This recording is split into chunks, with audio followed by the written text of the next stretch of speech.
ഡാർജിലിംഗ് തേയില ലോകമെമ്പാടും അറിയപ്പെടുന്ന ഒരു പ്രത്യേക തരം തേയിലയാണ്.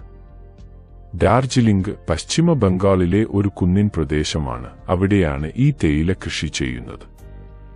ഡാർജിലിംഗ് തേയിലയുടെ രുചിയും മണവും ലോകത്തിലെ മറ്റു തേയിലകളിൽ നിന്ന് വ്യത്യസ്തമാണ്. ഡാർജിലിംഗ് സ്ഥിതി ചെയ്യുന്നത് സമുദ്രനിരപ്പിൽ നിന്ന് 600 മുതൽ 2000 മീറ്റർ വരെ ഉയരമുള്ള കുന്നിൻ പ്രദേശങ്ങളിലാണ്. ഇവിടെ ശരാശരി 309 സെന്റിമീറ്റർ മഴ ലഭിക്കുന്നു. പരമ്പരാഗത രീതിയിലുള്ള കൃഷി രീതിയാണ് ഇവിടെ ഉപയോഗിക്കുന്നത്. ഡാർജിലിംഗ് തേയില തോട്ടങ്ങളിൽ കറുപ്പ്, പച്ച, വെളുപ്പ് തേയില എന്നിവ ഉത്പാദിപ്പിക്കപ്പെടുന്നു. എന്നാൽ അതിൽ തന്നെ കറുപ്പ് തേയിലയാണ് പ്രധാനമായും കൃഷി ചെയ്യുന്നത്. ഡാർജിലിംഗ് തേയിലയുടെ രുചിയിലെ പ്രത്യേകത അതിന്റെ പഴങ്ങളുടെയും പൂക്കളുടെയും മണമാണ്. ഇത് ലോകത്തിലെ മറ്റു തേയിലകളിൽ നിന്ന് വ്യത്യസ്തമാക്കുന്നു.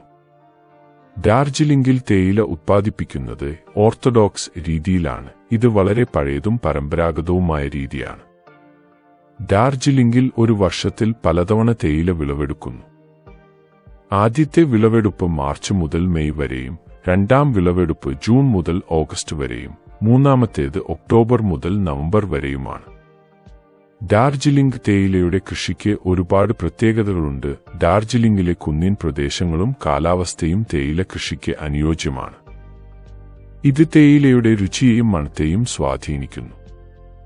ഡാർജിലിംഗിൽ തേയില കൃഷി ചെയ്യുന്നത് പരമ്പരാഗത രീതിയിലാണ്. ഇത് തേയിലയുടെ ഗുണമേന്മ വർദ്ധിപ്പിക്കുന്നു. ഡാർജിലിംഗ് തേയില തോട്ടങ്ങളിൽ പലതരം തേയിലകൾ ഉത്പാദിപ്പിക്കുന്നുണ്ടെങ്കിലും കറുത്ത തേയിലയാണ് പ്രധാനമായും കൃഷി ചെയ്യുന്നത്. കറുത്ത തേയിലയുടെ ഉത്പാദനത്തിൽ ഓക്സീകരണം കുറവായതിനാൽ ഇതിന് പ്രത്യേകതരം രുചിയും മണവും ലഭിക്കുന്നു.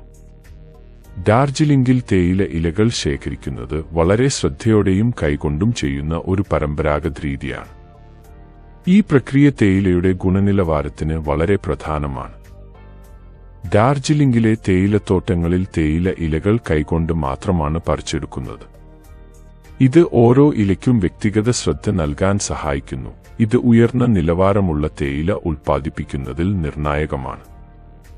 ഇളം ഇലകളും മുകുളങ്ങളും ഡാർജിലിംഗ് വൈറ്റ് ടീ പോലുള്ള മികച്ച തേയിലകൾക്ക് തേയിലച്ചെടിയുടെ ഇളം ഇലകളും മുകുളങ്ങളും ആണ് ഉപയോഗിക്കുന്നത്. നനുത്ത ഇലകൾ പോലുള്ള പ്രിയപ്പെട്ട തേയിലകൾക്ക് തേയിലച്ചെടിയുടെ മുകളിലുള്ള 3 ഇലകൾ ശ്രദ്ധാപൂർവം പറിച്ചെടുക്കുന്നു. ഈ ഇലകൾക്കാണ് ഏറ്റവും കൂടുതൽ മധുരവും പോഷകഗുണങ്ങളും ഉള്ളത്. മൂന്നാമത്തെ ഇലയുടെ കുറച്ച് മില്ലിമീറ്റർ താഴെ തേയിലച്ചെടിയുടെ തണ്ട് പിടിക്കുന്നു. ഇലകൾ പതുക്കെ മുകളിലേക്ക് വലിക്കുമ്പോൾ ഒരു ചെറിയ ശബ്ദം കേൾക്കുകയും ഇല വേർപെടുകയും ചെയ്യുന്നു. ഈ രീതിക്ക് സമയമെടുക്കുമെങ്കിലും മികച്ച ഗുണനിലവാരമുള്ള തേയില ലഭിക്കാൻ ഇത് സഹായിക്കുന്നു. ഡാർജിലിംഗിലെ പ്രത്യേക കാലാവസ്ഥയും മണ്ണിന്റെ ഘടനയും തേയിലയ്ക്ക് തനതായ രുചിയും സവിശേഷതകളും നൽകുന്നു. ഓരോ തോട്ടവും വ്യത്യസ്തമായ രുചികളും സവിശേഷതകളും ഉള്ള തേയില ഉൽപ്പാദിപ്പിക്കുന്നു. കൈകൊണ്ട് ഇലകൾ പറിച്ചെടുക്കുന്ന രീതി ഈ സവിശേഷതകൾ നിലനിർത്താനും ഓരോ തേയിലയ്ക്കും അതിൻ്റേതായ പ്രത്യേകത ഉറപ്പാക്കാനും സഹായിക്കുന്നു. ഡാർജിലിംഗ് ടീയെ ചായയുടെ ഷാംപെയിൻ എന്ന് വിശേഷിപ്പിക്കാറുണ്ട്. വിളവെടുക്കുന്ന സമയവും തേയിലയുടെ രുചിയെ സ്വാധീനിക്കുന്നു. ആദ്യത്തെ വിളവെടുപ്പിൽ ലഭിക്കുന്ന തേയിലയ്ക്ക് ഫസ്റ്റ് ഫ്ലഷ് മധുരവും പൂക്കളുടെയും പഴങ്ങളുടെയും മണവും ഉണ്ടാകും. ഇത് വളരെ പ്രസിദ്ധമാണ്. തേയില ശേഖരിക്കുന്ന രീതിയും തേയിലയുടെ ഗുണനിലവാരത്തെ സ്വാധീനിക്കുന്നു. ഓർത്തഡോക്സ് രീതിയിൽ തേയില ശേഖരിക്കുന്നതും ഉണക്കുന്നതും ഇതിന്റെ രുചിയും മണവും നിലനിർത്താൻ സഹായിക്കുന്നു. ഡാർജിലിംഗ് തേയിലയുടെ ഈ പ്രത്യേകതകൾ കൊണ്ടാണ് ഇത് ലോകത്തിലെ ഏറ്റവും മികച്ച തേയിലകളിൽ ഒന്നായി കണക്കാക്കപ്പെടുന്നത്. തേയില നുള്ളുന്നതാണ് ആദ്യത്തെ ഘട്ടം. തേയിലയുടെ ഉയർന്ന നിലവാരത്തിന് മികച്ചതും സാധാരണവുമായ നുള്ളലാണ് ഏറ്റവും ഉചിതം. നല്ല ഗുണമേന്മയുള്ള തേയില ലഭിക്കുന്നതിനായി രാവിലെ തന്നെ ഇലകൾ നുള്ളുകയും കുറഞ്ഞ സമയത്തിനുള്ളിൽ അവ സംസ്കരിക്കുകയും ചെയ്യണം. ഇലകൾക്ക് കേടുപാടുകൾ സംഭവിക്കുന്നത് ഒഴിവാക്കാൻ ശ്രദ്ധിക്കണം. കാരണം കേടുപാടുകൾ സംഭവിച്ച ഇലകൾക്ക് ചായയുടെ ഗുണമേന്മ കുറയ്ക്കാൻ സാധ്യതയുണ്ട്.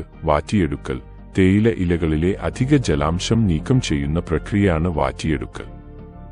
പറിച്ചെടുത്ത തേയില ഇലകൾ കമ്പിവലയുള്ള തട്ടുകളിൽ നേരിയ പാളികളായി വിരിച്ച് 12-20 മണിക്കൂർ നേരം വെളിയിലുള്ള വായുവിൽ ഉണക്കുന്നു. ഇത് തേയില ഇലകൾക്ക് ജൈവരാസപരമായ മാറ്റങ്ങൾ വരുത്തുകയും ഓക്സീകരണത്തിന് അവയെ പാകപ്പെടുത്തുകയും ചെയ്യുന്നു. ചുരുട്ടൽ വാറ്റിയെടുത്ത തേയില ഇലകൾ യന്ത്രങ്ങളുടെ സഹായത്തോടെ ചുരുട്ടുന്നു.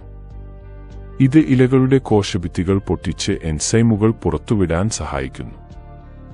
ഇത് ഓക്സീകരണ പ്രക്രിയയ്ക്ക് വഴിയൊരുക്കുന്നു. ഓക്സീകരണം ഫെർമെന്റേഷൻ ഇലകൾ വലിയ മേശപ്പുറത്ത് വിരിച്ച് നിശ്ചിത സമയം കുറച്ച് മണിക്കൂറുകൾ മുതൽ ദിവസങ്ങൾ വരെ ഇരിക്കുന്നു. ഇത് ഇലകളുടെ രാസപരമായ ഘടനയിൽ മാറ്റം വരുത്തുകയും ചായയ്ക്ക് തനതായ നിറവും സ്വാദും നൽകുകയും ചെയ്യുന്നു.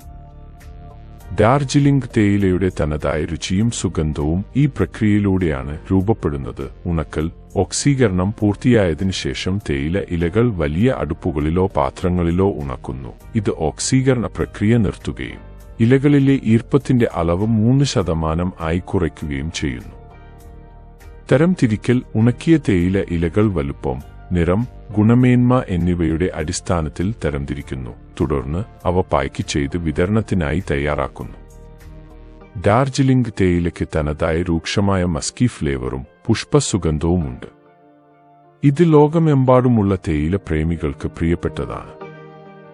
നാഷണൽ പോർട്ടൽ ഓഫ് ഇന്ത്യ പറയുന്നതനുസരിച്ച് ചായയുടെ ഷാംപെയിൻ എന്ന് ഇത് അറിയപ്പെടുന്നു.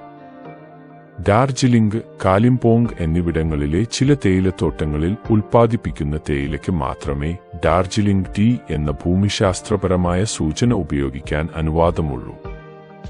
Darjeeling tea leaf collection is a meticulous, hand-based process, primarily involving the plucking of the youngest leaves and buds, known as the 2 leaves and a bud method.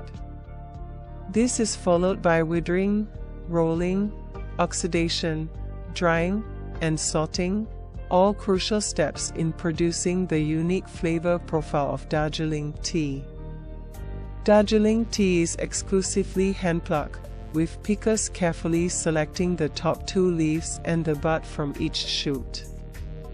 Tea plucking in Darjeeling is often carried out by experienced Nepali women workers. Okay, and this is masala tea. Okay. And all local of masala Darjeeling tea is mixed in this tea. And this is handmade tea. You can take this tea also. If you want for health, this is green tea.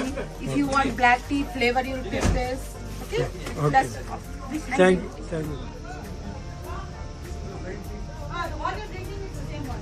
Okay, this you can take.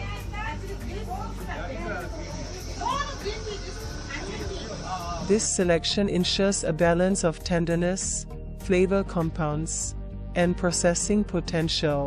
Some estates employ a plush and tear method during the initial sprouting season, where the entire twig with fresh leaves is grasped and gently torn off. This allows for a quicker harvest but may not be as precise as the 2 leaves and a bud approach. Expert pluckers are trained to visually identify shoots with bright green color, soft texture, and the presence of silvery tips on the buds.